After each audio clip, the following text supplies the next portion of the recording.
используя там площадку Сирии, тем, что используя вот те, в том числе жертвы среди мирного населения, в том числе постановки, которые бывали, мы видели, да, там уже наши разные каналы, в том числе мировые, показывали, как где-то там в мирном арабском государстве постановки делают там, потом это забрасывают, вот это в Сирии.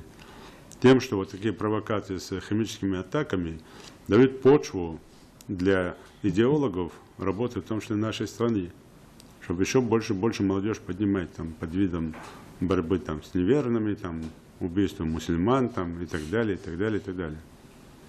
И вот эта идеология, она распространяется посредством вот этих всех фактов, которые происходят. Сейчас в соцсетях там проходит периодически, кто-то сбрасывает. Это тоже попытки такого типа соучастия, а никто с этими людьми беседу не провел.